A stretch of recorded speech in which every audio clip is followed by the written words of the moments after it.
1. You'll hear two friends planning an event. First, you have some time to look at questions 1 to 6.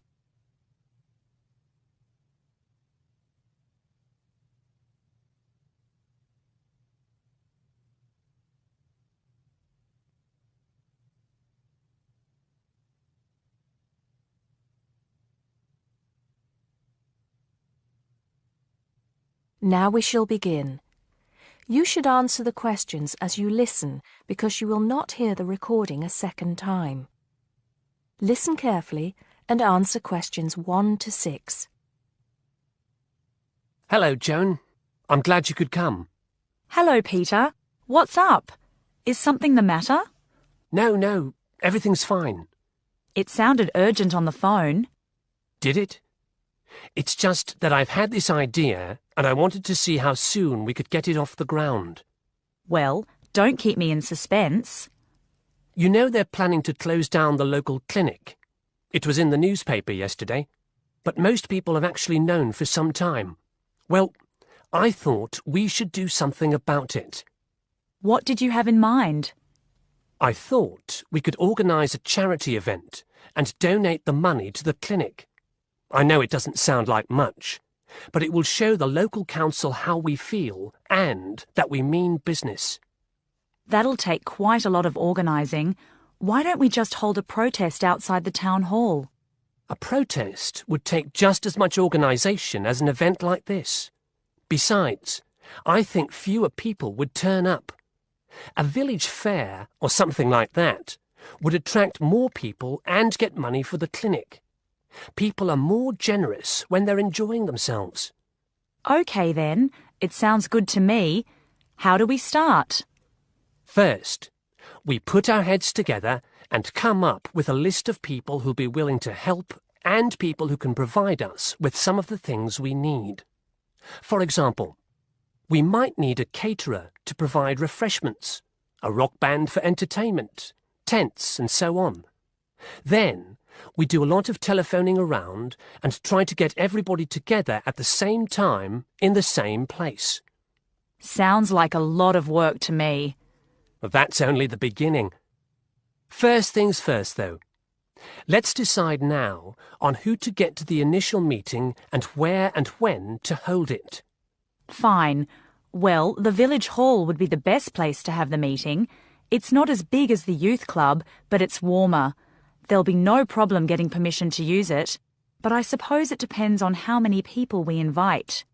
We don't want too many, otherwise the meeting will go on too long and nothing will get decided. But the village hall is a good idea. It's more official than having it in someone's living room. How many? 6 or 8 people to start with? 10 at the most? OK, now we have to decide on a suitable day and time. Suitable to everybody, I mean. A Saturday or Sunday would seem to be the best choice because people aren't at work on those days. But they may not like the idea of giving up a part of their weekend for a meeting. Unless we persuade them it's for a good cause, or that it's to their advantage, and that it'll all be a lot of fun. We'll provide refreshments, of course. What if some don't want to give up their weekend? Then we'll give them an alternative. Say, one evening in the week after everybody's finished work. We'll see which is the most acceptable to them. Then book the hall. I can do the refreshments for the meeting. I'll get Darren and Maggie to help me. I'm sure they'll be more than willing.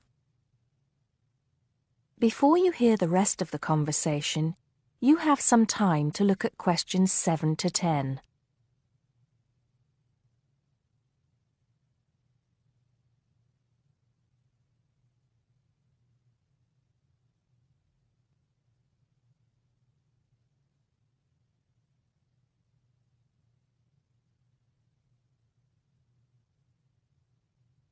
Now listen and answer questions 7 to 10.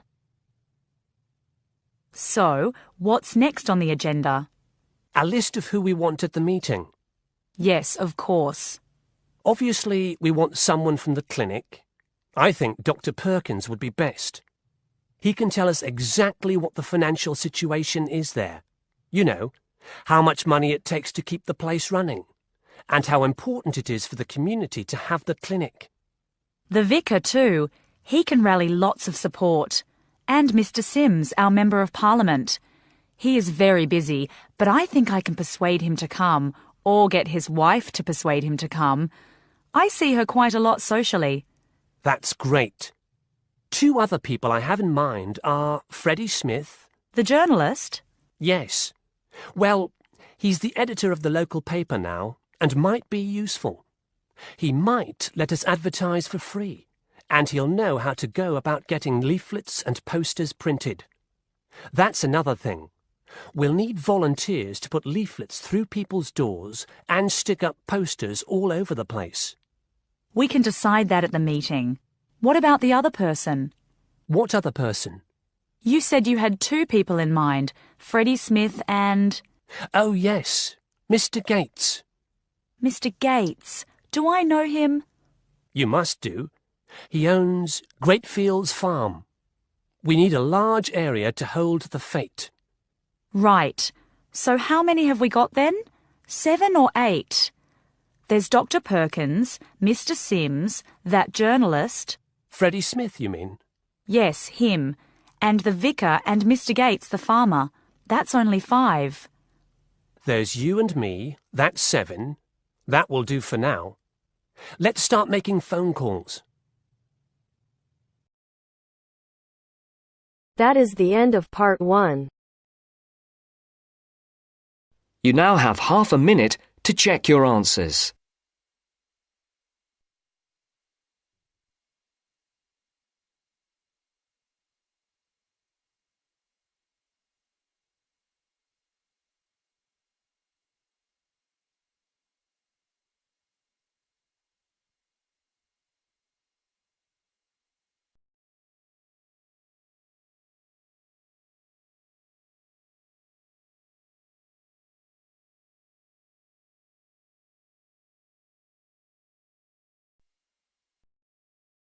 Part 2.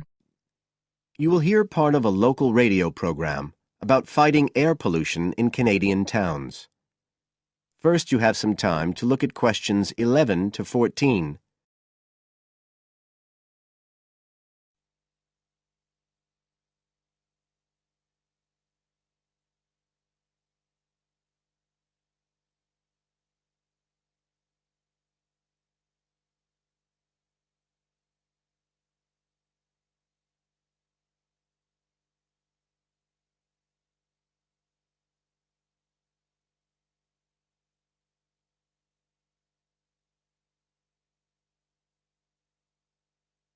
Now listen carefully and answer questions 11 to 14.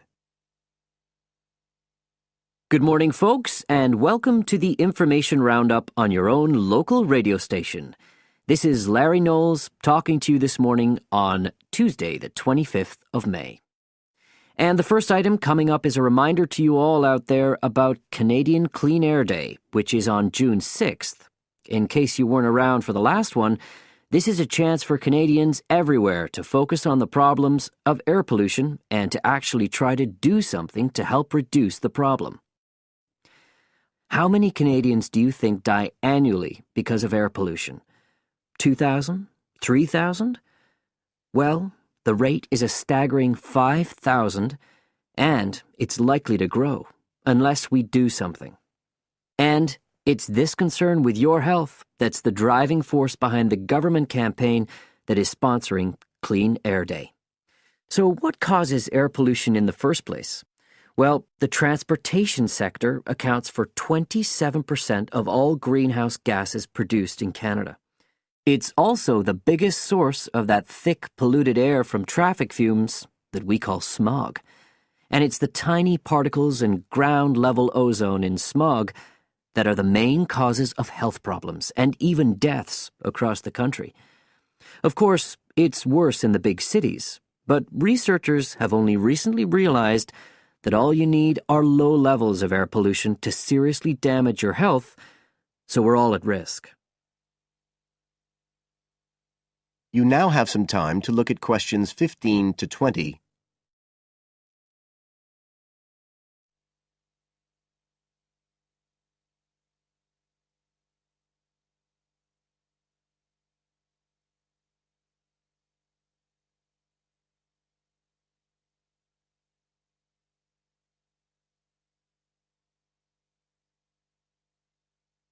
Now listen and answer questions 15 to 20.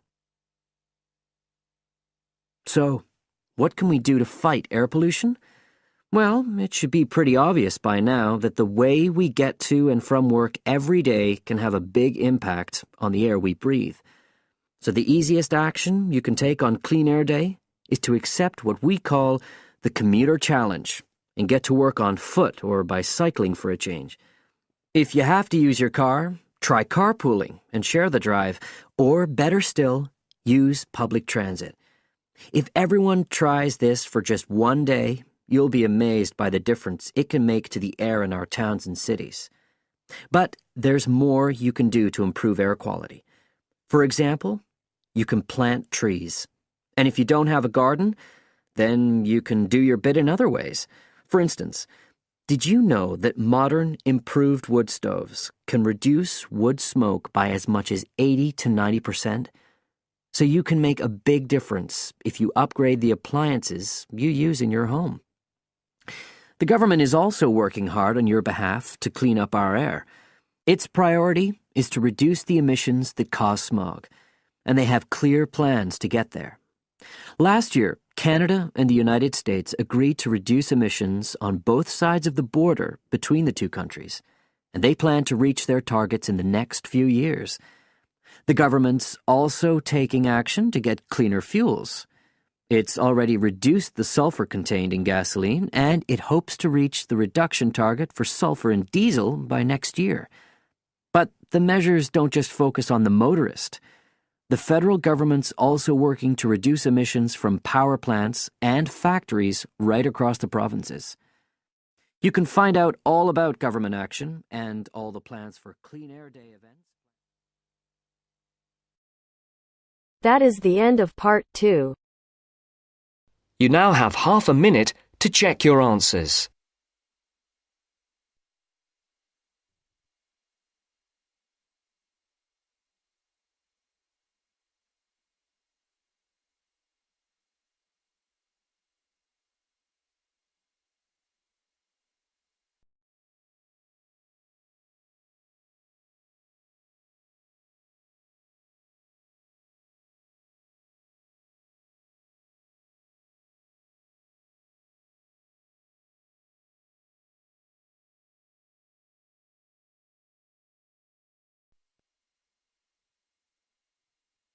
Now turns to part 3.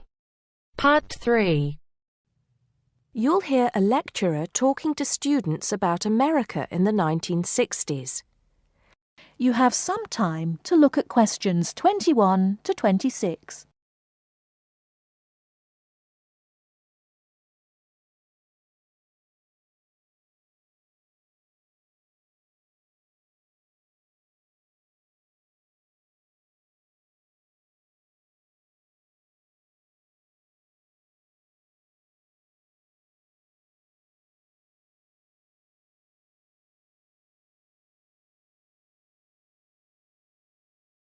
Now listen carefully and answer questions 21 to 26. We begin our examination of America in the 1960s with the usual caution.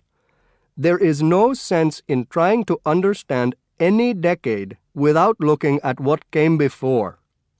Those of you who still have outstanding coursework on the 1950s would do well to complete it now, if for no other reason than it will help make sense of the next series of lectures. But we must press on, and I'd like to begin my talk about the 60s with a reference to one of those things that came before, the post-war baby boom.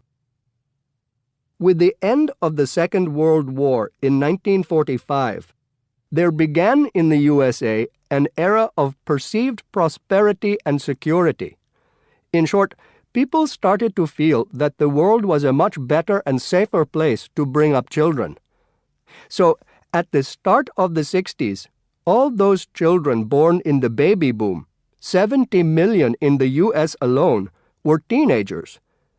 As the 60s progressed, and as this large number of people approached adulthood, there was a noticeable shift in the balance of power, and young people began to have a voice in ways that were not considered possible in the more conservative atmosphere of the preceding decade. Things were moving forward at a rapid pace. The literature of the time brought out all the taboos. Everything was covered, such as race in, for example, the book To Kill a Mockingbird. The role of women changed, and equality for women, well, let's just say that once certain books were published, women were no longer going to be satisfied with their roles as devoted wives and mothers. Through literature alone, the whole fabric of society was challenged, and by the end of the 60s, things would never again be as they had pretty much been for the preceding 40 years. It was a decade of protest, civil rights protests, feminism, the rights of minorities, the Vietnam War. All these causes led to peaceful and not so peaceful protests on college campuses and elsewhere. People had been given freedom of speech and they were going to use it. The crime rate rose to 9 times what it was in the 50s, as respect for the old order faded away.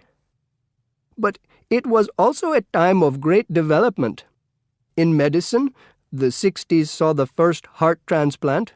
In technology and the space race, where we saw the first American in orbit and lasers being invented at the start of the decade, and the first man on the moon, and the first primitive internet at the end. Before you hear the rest of the talk, you have some time to look at questions 27 to 30.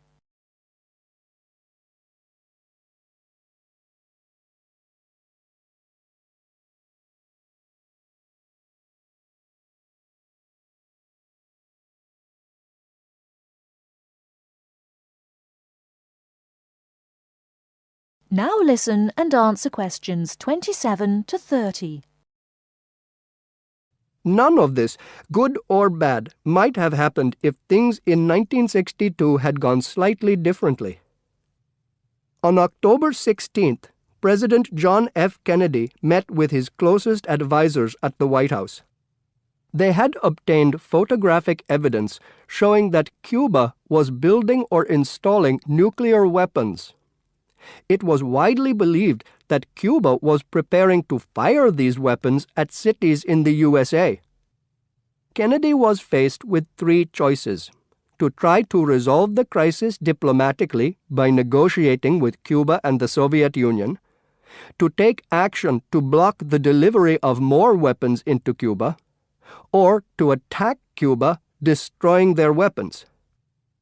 Believing that the first option would end in failure and that the third option would lead to war, it was the second option that Kennedy chose. In doing so, he succeeded in preventing the buildup of more missiles. The Soviet Union then withdrew the weapons from Cuba. Most historians agree that if Kennedy had acted differently, the episode would have led to a full-scale nuclear war between the United States and the Soviet Union. Millions would have died, and the world would have been changed beyond recognition. That is the end of part 3. You now have half a minute to check your answers.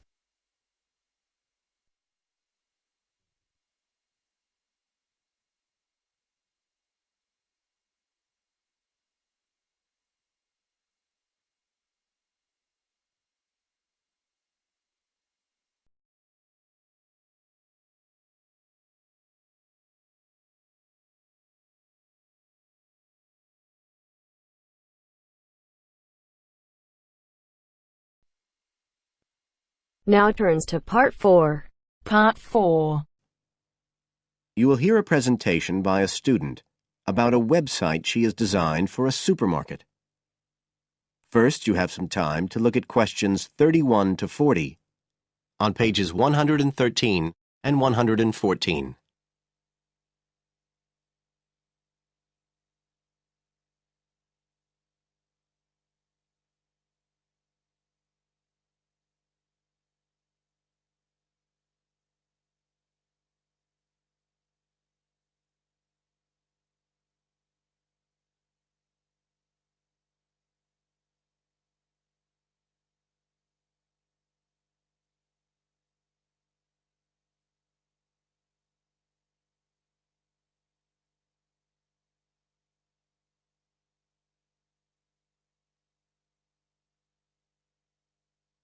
Now listen carefully and answer questions 31 to 40.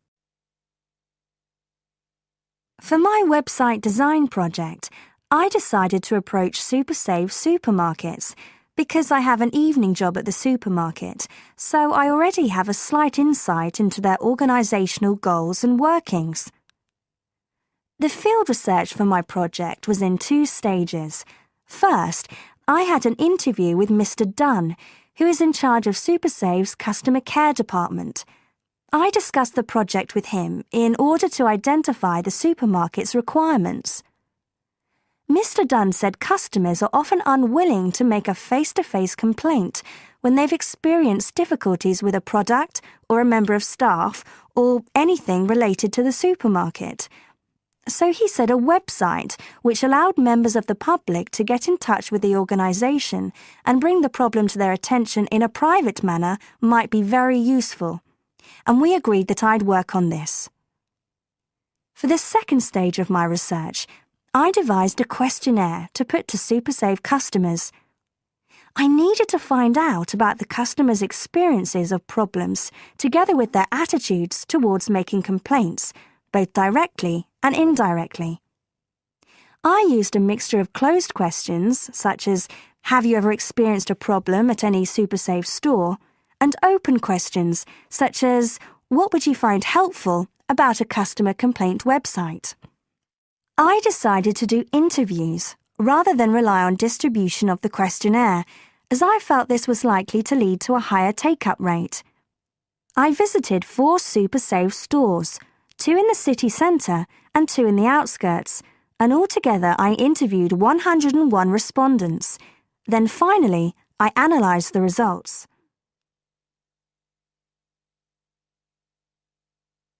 I found the results of the questionnaires to be very informative. I found that out of the total number of customers investigated, 64% had at some stage encountered a problem in a SuperSave store.